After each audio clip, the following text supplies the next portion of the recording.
Here we are at Natfly 2011. It's a Saturday. It's a beautiful sunny day, and we've got a nice turn-up of aircraft here at the Rotec display. We've got 5 radial-powered aircraft and 2 Jabiroos with liquid cooling.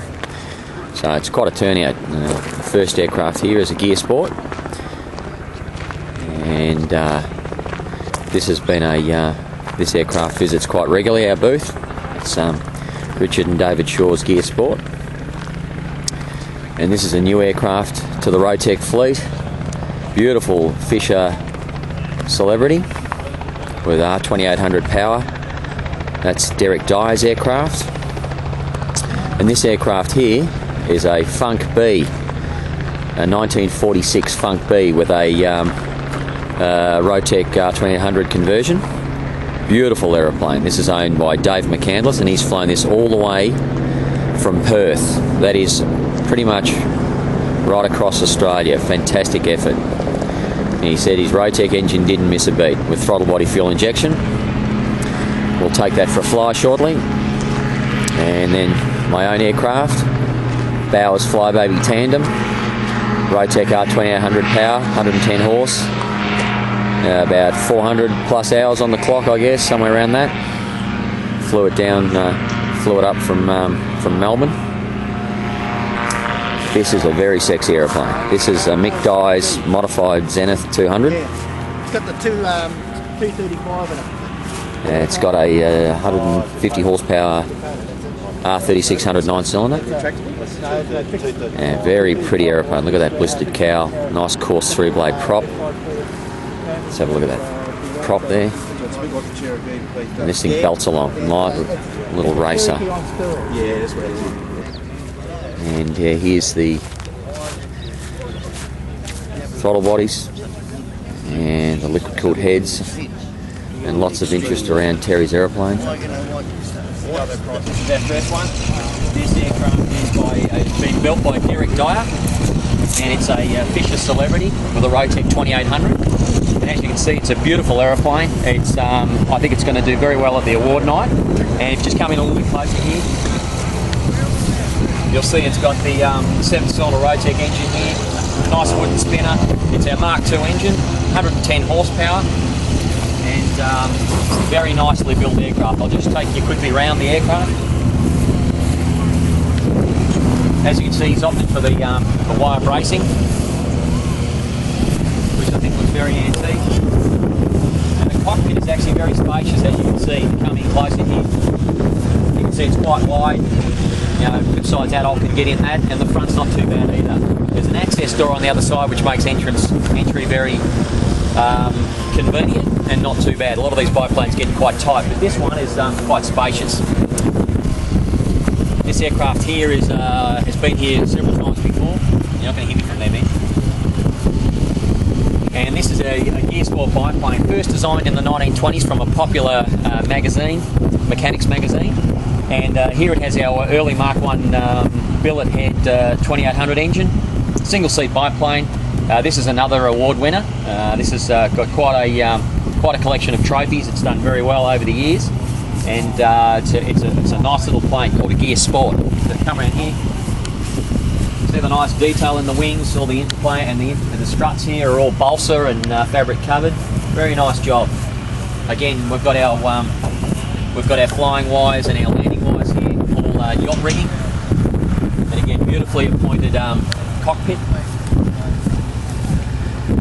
Nice and spacious, nice upholstery. Very well turned out, very classic looking aircraft.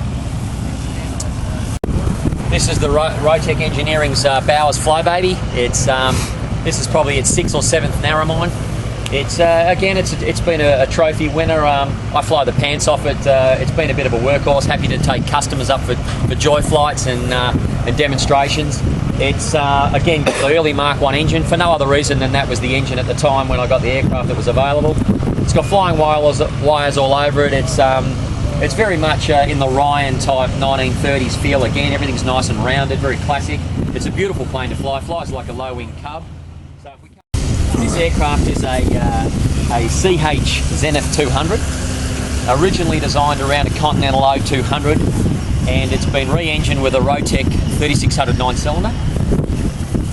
And this is an absolute beauty. This was a real surprise. We didn't expect this aircraft to be here at the show, and when it came in, it was it had me gobsmacked, and their crowd were absolutely, I think, very surprised and impressed with it. Sounds absolutely gorgeous. 150 horsepower out front here, gear reduction engine, nice big prop, coarse pitch, and this thing absolutely rockets along like a racer.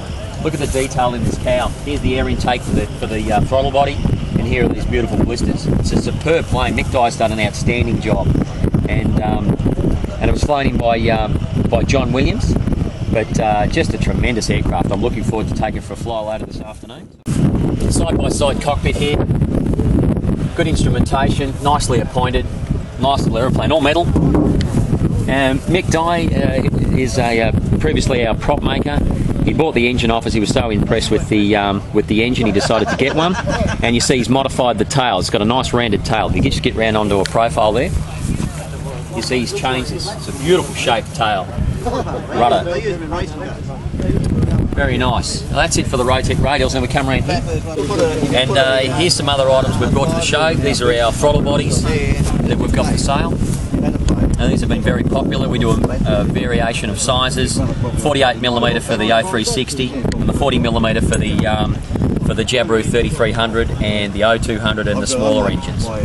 Over on this side, we've got the for the first time on display at show, we've got the LCH, the liquid cooled heads, which is our Jabiru conversion, and these have been very popular. This is the first time they've been shown publicly, and it's been well received. And here is Terry Ryan and his conversion.